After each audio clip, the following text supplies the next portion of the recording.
ஒன்று அனுபவிச்சு தெரிஞ்சுக்கிறது, இன்னொன்று சொல்லும் போதே தெரிஞ்சுக்கிறது. இந்த அரசியல் இந்த ரெண்டுமே வேணும். அனுபவிச்சு தெரிஞ்சுக்கிறது என்னன்னா, என்ன பாத்துரும் அப்படின்னு இறங்கி பார்ப்போம். அனுபவிக்காம தெரிஞ்சுக்க வேண்டியது என்னன்னா, சைனடு சாப்பிட்டா செத்துரு வேண்டாங்க.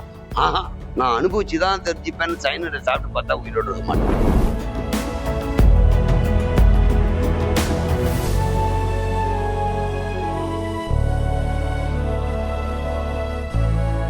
நான் ஒரே குடும்பத்துல ஒரே வீட்டுல இருந்தாலும் அவரவருக்கு ஒரு சிந்தனை இருக்கும் இல்லையா? அந்த பார்வையில நான் பார்க்கறது என்னன்னா, இந்த திரைப்படம் ஒரு நடிகராக மட்டும் பார்க்கும்பொழுது அது எனக்கு பெரிய பாதிப்பை தோணுது.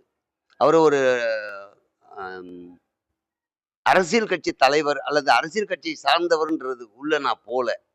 அது வந்து நான் எதிர்பார்க்குற ஒரே விஷயம், சினிமா நடிகருக்கு என்ன பாதிப்பு அப்படின்னா, இது மிகப்பெரிய ஒரு பின்னடைவு கொடுக்கக்கூடிய விஷயமா பார்க்குறேன். ஏன்னா, ஒரு திரைப்படம் ரிலீஸ் ஆச்சுன்னா, டெக்னீஷியன் எத்தனை ஆயிரம் பேர் வேலை செஞ்சிருப்பாங்க. அது வாழ்வாதாரம். பல நடிகருடைய வாழ்வாதாரம். எடிட்டர், மியூசிக் டைரக்டர் இப்படி 24 கிராஃப்ட் இருக்கு சினிமால. 24 கிராஃப்ட் உடைய வாழ்வாதாரத்தை முடக்கி வச்சிருக்காங்கன்றது. அது எதனாலலாம் எனக்கு தெரியாது. முடக்கப்பட்டிருக்குது ஒரு பக்கம். நீங்க 24 கிராஃப்ட தாண்டி வந்தால், சினிமா திரையரங்கம், அங்க ஸ்டால் விக்கிறவங்க, அதுக்கு போக்குவரத்துல வர கார்ல வரலாம், பைக்ல வரலாம், ஆட்டோல வரலாம். ஸோ அந்த டிரான்ஸ்போர்ட்டிங், ஒரு சர்க்குலேஷன், மணி சர்க்குலேஷன் இவ்வளவும் ஒரு திரைப்படத்துல, அதுவும் பெரிய நடிகருடைய திரைப்படத்துல ஸ்டாப் ஆகி நிக்குது. ஸோ இது வந்த பலருடைய வாழ்வாதாரத்துக்கு தேவையான ஒண்ணு. அப்ப நான் ஒரு திரைக்கலைஞனா பார்க்கறது, இந்த படம் ஸ்டாப் ஆனதுனால ரசிகர்கள் மட்டுமல்ல, ஒரு சராசரி மனுஷனுக்கு கூட ஒரு சின்ன பின்னடைவுன்னு நான் நினைக்கிறேன். ஒரு திருமணம் நான் பண்ணி வைக்கிறேன். என் குடும்பத்திலலாம் அது என்னுடைய குடும்பத்தை சார்ந்த விஷயமா இல்ல. கிஃப்ட் கடைக்கு போனா கிஃப்ட் விக்குது. கால் டாக்ஸில வந்தா டாக்ஸி டிரைவருக்கு அது. நாதஸ்வரம் வச்சா அவருக்கு ஒரு வாழ்வாதாரம். நான் மளிகை பொருள் வாங்கினா மளிகை கடைக்காரு. பூ அலங்காரம் பண்ணா பூ கடைக்காரு. வீடியோ எடுத்தா வீடியோ கடைக்காரு. ஸோ திருமணம் என்னமோ ஏன் விட்டுது. ஆனா வாழ்வாதாரம் எல்லாரையும் சுற்றி இருக்கு. அந்த மாதிரி இந்த திரைப்படம் வரணும். வரதால பலருடைய வாழ்வாதாரம் அதுல அடங்கி இருக்கின்றது என்று. இன்னொன்னு ரசிகர்கள் என்னன்னா, ரொம்ப எதிர்பார்க்க வச்சு வரும்போது அது பிளாஸ்ட் ஆயிடும். பிளாஸ்ட் ஆகும்னா பலவித இன்னலை கூட கொண்டு போய் விட்டுரும். என்னன்னா, இவ்வளவு நாள் கழிச்சு வருது அப்படி வெறித்தனமா உள்ள போகும்போது இது வேற மாதிரி ரியாக்ட் பண்ணா அவருக்கு கெட்ட பேர் வந்துடும். இன்னைக்கு வந்து ஒரு நடிகரா மட்டும் இருந்தா பரவாயில்ல. அரசியலுக்கு வந்த பிறகு கெட்ட பேர் வந்தால் அந்த அவப்பெயர் அரசியலிலும் தொடரும். அது அவருக்கே பாதிப்பா கூட முடியலாம். திரைப்படம் நல்ல விஷயமா இருக்கலாம். ஆனா அவருடைய அரசியல் வாழ்க்கைக்கு ஒருவேளை அதுவே பாதிப்பாயிடுமோன்றது என் மனசுல தோன்ற விஷயம். இவருக்கு எனக்கும் ஒரு மாறுபட்ட ஒரு கருத்தா இருக்கும். ஆனா ஒரே கருத்து தான். இது சொல்றதுதான் நோக்கம் வேற ஒண்ணா இருக்கலாம். ஆனா ரசிகர்கள் கண்டிப்பா எதிர்பார்க்குறது அவருடைய படம் ஜனநாயகம் ரிலீஸ் ஆகணும். மிக விரைவில் ரிலீஸ் ஆகும். நீங்க ரெண்டு பேரும் எவ்வளவு சார் எதிர்பார்க்கறீங்க ஜனநாயகம் படத்துக்கு? இல்ல உண்மையிலேயே நான் தான் சொல்றேனே, திரைப்படம் என்பது ஒவ்வொரு படமும் ரிலீஸ் ஆக போகும்போது எங்களுக்கு தோன்றது என்னன்னா, எங்கள மாரி இருக்கக்கூடிய கலைஞருடைய வாழ்வாதாரம் மேல வருது. ஏன்னா சினிமா துறையில ரொம்ப கஷ்டமான விஷயம் என்ன தெரியுங்களா? தான் வெளிய வரமாட்டோமா? தன்னை வெளிய காமிச்சுக்க முடியாதான்னு. அதனால ஜனநாயகம் படத்துலயும் நம்பி பலர் நடிச்சிருக்காங்க. எங்கள மாரி சக நடிகர்கள். அதெல்லாம் வரும்போது எங்களுக்கு என்னன்னா, அந்த ஒரு ஹீரோ மட்டும் இல்ல. அதுல நடிச்சிருக்க எல்லாரையுமே நாங்க பார்ப்போம். பரவாயில்லப்பா இவர் சொல்லியிருந்தார் இந்த படத்துல நடிச்சேன்ட்டு. அதனால எல்லாருடைய முகமும் தெரியணுன்றதுனால நாங்க பெரிய எதிர்பார்ப்போட இருக்கோம்.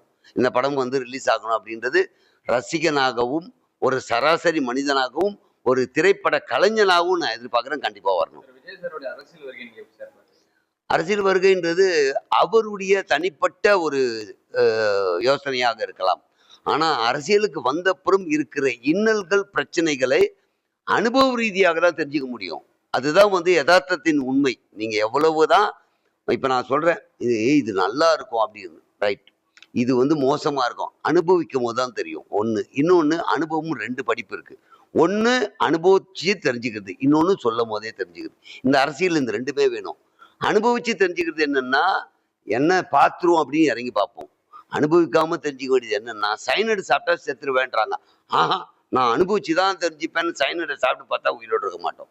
அதனால சில அனுபவங்கள் உள்ள வந்து கத்துக்கணும். சில அனுபவங்கள் உள்ள வரும்போதே இது வேணாம் அப்படின்ற மாதிரி இருக்கணும். அந்த வகையில அவர் வந்து பல அனுபவங்கள் கத்துக்கிட்டு இருப்பார். ஏன்னா சினிமா உலகத்திலையும் அவர் பல விஷயம் கத்துட்டு இருப்பார். இப்ப இந்த 2 வருஷத்துல நிறைய கத்துருப்பார். அதனால அவருடைய வருகை தேவையான ஒரு வருகை. ஏன் தேவை அப்படின்னா, அரசியலுக்கு புது புது சிந்தனைகள், புது கருத்துக்கள் உள்ள வந்துகிட்டே இருக்கணும்.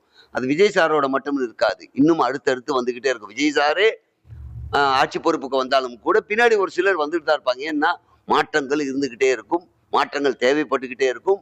அதுதான் நல்லது வழிவகுக்கும்ன்றது என்னுடைய தனிப்பட்ட கருத்து. மிகப்பெரிய நடிகர். எல்லா தமிழர்கள் நெஞ்சிலையும் கண்டிப்பா அவர் பேர் சொன்னா டக்குன்னு அதை ரிசீவ் பண்ணி சிரிக்கிற அளவுக்கும் ரசிக்கிற அளவுக்கும் இருக்கக்கூடிய மிகப்பெரிய நடிகர். அதில் எந்தவித மாற்று கருத்தும் இல்லை. பட் இந்த இது வந்து இன்னும் எனக்கு வந்து அந்த சென்சார் போர்டு விஷயமா பெரிய லெவலில் நாங்கள் அந்த பக்கம் உள்பக்கம் மூவ் பண்ணல. அது என்ன மாதிரி பிரச்சனை இருக்குன்னு தெரியாது. ஆனால் ரசிகர்கள் கொஞ்சம் ஏமாற்றத்தோடு தான் இருக்காங்க. ஜனநாயகன் வரலைங்கிறது வந்தால் கண்டிப்பாக வெற்றி படமாக ஆக்குவாங்கன்றது ஏற்கனவே இளைய தளபதியோட ரசிகர்கள் அவ்வளோ பேர் இருக்காங்க. கண்டிப்பாக எப்படிப்பட்ட படம் வந்தாலும் அவருடைய படம் வெற்றி படம் ஆயிடும். எந்த காலத்திலையும் ப்ரொடியூசருக்கு வந்து ஒரு இழப்பை கொடுக்காது. அந்த அளவுக்கு ஒரு நம்பர் 1ல ஒரு 10 பேர் இருக்காங்கன்னா அதில் முக்கியமான ஆளாக இருக்கிற ஒரு மிகப்பெரிய நடிகர் தான். ரசி பார்த்துட்டு இருக்கோம். பட் சென்சார் போர்டில் என்ன பிரச்சனை, உண்மையா லீகலா ஏதாவது பிரச்சனை இருக்கான்றதை நம்ம அதுக்குள்ள போய் பார்க்க முடியல. பட் என்னன்னு அது நமக்கு தெரியாது. ஆனால் புதிய படங்கள் இருவர் நடிக்கிறீங்களா சார்? ஆமா, சமுத்திரகனி சார் படம் அவரே டைரக்ஷன் பண்ணிட்டு இருக்காரு, ஸ்கூல் பஸ்ஸுன்னு. அதில் நான் ஒரு வாத்தியார் ரோல் பண்ணியிருக்கேன். இவர் வந்து ஒரு போலீஸ் ரோல் பண்ணியிருக்காரு. அது இல்லாமல் சூர்யா சார் படம் கருப்புன்னு ஒரு படம் வரப்போகுது. அந்த படத்துலையும் நாங்கள் 2 பேரும் ஒரு ரோல் பண்ணியிருக்கோம்.